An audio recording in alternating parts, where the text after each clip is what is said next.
સબરીના કઈક નાનપણમાં લગ્ન લીધેલા કઈક 8-10 વર્ષની ઉંમર, અને બકરા ને કુકડા ને બધું ભેગું કરેલું. એની બેનપણીને સબરી પૂછે છે કે આ મારા બાપા ને બધું આ બધા શું કામ લઈ આવ્યા છે, બકરા ને ઘેટા ને? તો કે લે તારા લગ્ન નથી કે જાન આવશે ને કે જમાડવા નહીં પડે? તો કે આ બધાને કે મારીને જમાડવાના? તો કે હા. અને બાપુ એ ભાગી હો દીકરી, ઈ કે મારા લગ્નમાં આટલા જીવની હિંસા? જો બાપુ એ ખોળિયાળ ઈ ખાતાના જીવ હોય એને હુજે, બધા ન હુજે. ઈ ભાગી અહીંયાથી, બધા ગોતવા નીકળ્યા, પણ જંગલમાં બાપુ રહેવા વાળું જીવન ને જંગલમાં બાપુ એ હાથમાં ન આવી. અને તમે હાચા માર્ગે હોય ને તમને આંગળી પકડનારો જડી જાય. માતંગ ઋષિનો ભેટો થઈ ગયો. બાપુ મને તમે કઈક આશરો આપો. એ અને એ દીકરીને આશરો આપ્યો, અને ગુરુ મહારાજે કીધું બેટા અહીં બેહી જા, વહેલો મોડો રામ આવશે. આ એક જ શબ્દ પકડી અને સબરી બેહી ગઈ. ભાઈ સમય સંજોગ અનુસાર બાપુ ગુરુ મહારાજ નું શરીર શાંત થઈ ગયું, ગુરુ મહારાજ વહી ગયા.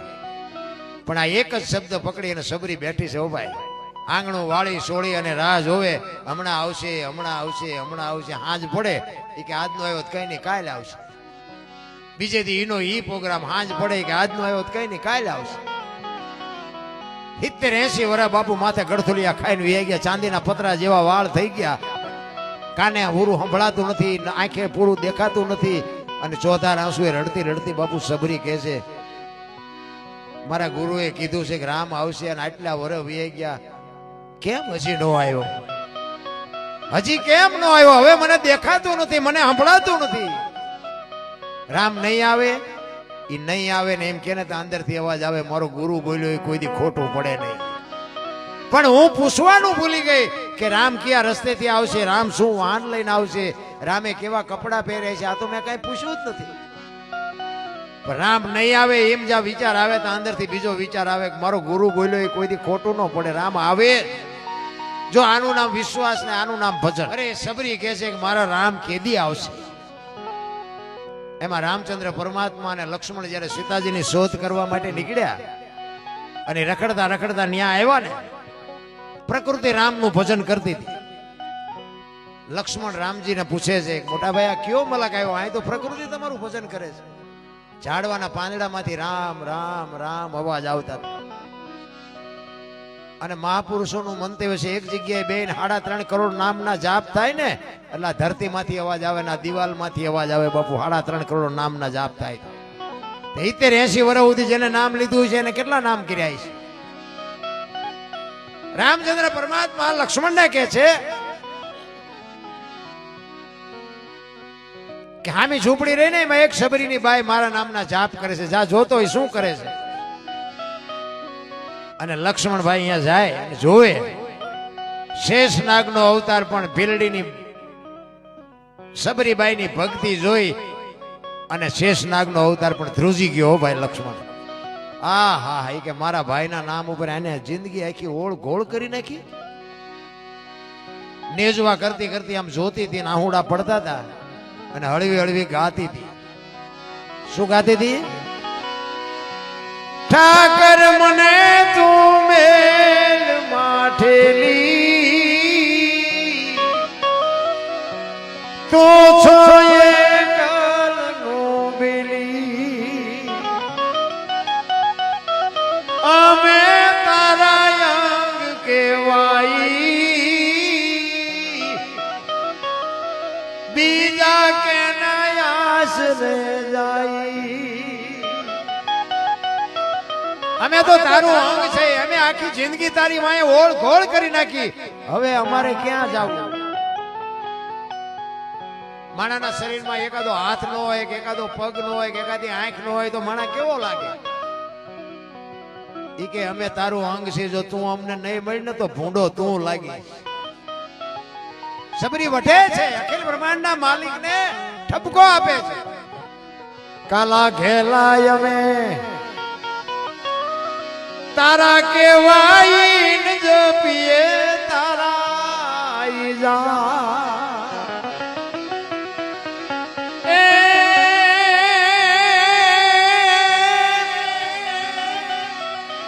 તારી તારી હારે મારે જૂનો નાતો. આપણે બધાને છે પણ આપણે ભૂલી ગયા. બધાના નાતો છે એના હારે, કારણ કે એને મોકલ્યા છે અને આપણે એને ભૂલી ગયા છે.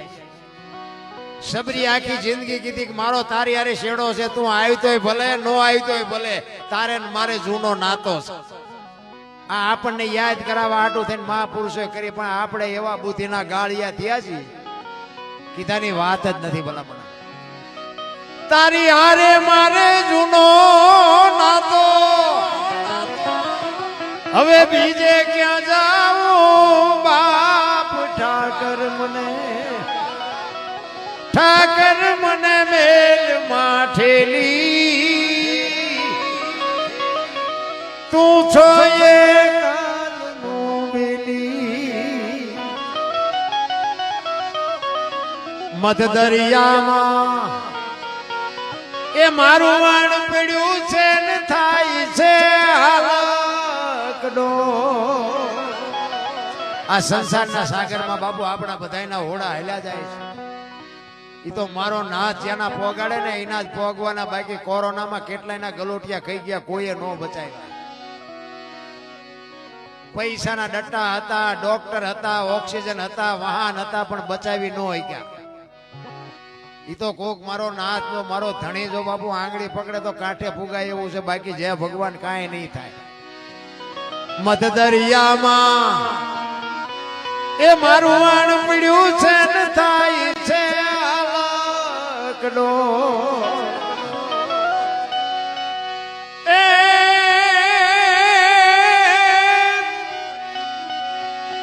અમારા વાણનો ખારવો બની તું એ ઉતારજે ભવ પાર, ઠાકર મને,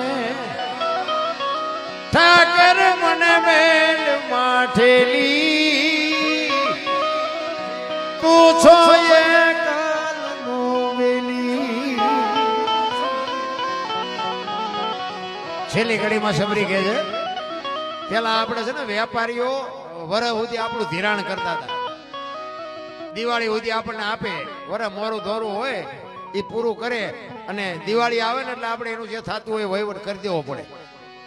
અને જો કદાચ તૂટો રહે ને તો બીજો વાણિયો આપણને ધીરે નહીં. પેલા એવું હતું. ને બાપુ એ સબરી બાપુ અખિલ બ્રહ્માંડના માલિક રામચંદ્ર પરમાત્માને ઠપકો આપે છે, અમે તારા છે એ આડતિયા ને શેઠ તું છો સાવકાર, અમે તો તારા ગરાક છે ને તું અમારો શેઠ છો. અરે શું બાપુ સબરીની વેદના હતી રામ. અમે તારા છે એ આડતિયા ને શેઠ તું છો સાવકાર,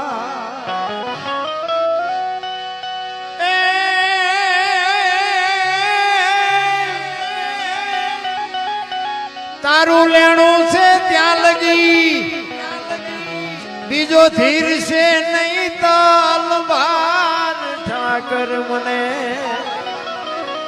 ઠાકર મને મેલ માઠેલી, તું છો એ કાલનું વેલી. આટલી વાત સાંભળીને તા બાપુ હળી કાઢી હો લક્ષ્મણે. મોટા ભાઈ હાલો હાલો હાલો, ઓલે ડોશી હમણાં મરી જાય. અને અખિલ બ્રહ્માંડના માલિક રામચંદ્ર પરમાત્મા જ્યાં સબરી ભાઈ આવ્યા ને, સબરી બાપુ પાણી લેવાનું ભૂલી ગયા, આંખના આહુડાથી રામના પગ ધોઈ નાખ્યા હો. આવ્યો આવ્યો મારો બાપ આવ્યો, મારો વિહામો આવ્યો. રામ આવ્યા એ તો એને હરખ હતો જ, પણ આજ મારા ગુરુ બોલ્યા એ હાથું પડ્યું. એનો જે હરખ હતો એની કહું તૂટતી હતી. ભલા શું ગુરુ મહારાજ ના આપણે વાત કરીએ. ભલા આ તો તમે નો બાપુ, આ ભણતર છે ને, ભણતરની જરૂર છે 100%. હું કહું છું ભણાવવા પડે, પણ ન કરવું ભણતર તો બાપુ માવતર રોટલા વગીને રહ્યા. ભેગું ગણતર હોય ને તો જ બાપુ આ પરજા વાયેલી કંઈક સમજવાની, નકરા ભણતરની જરૂર નથી રામ. ભેગું ગણતર ને કંઈક સંસ્કાર દેવાની જરૂર છે.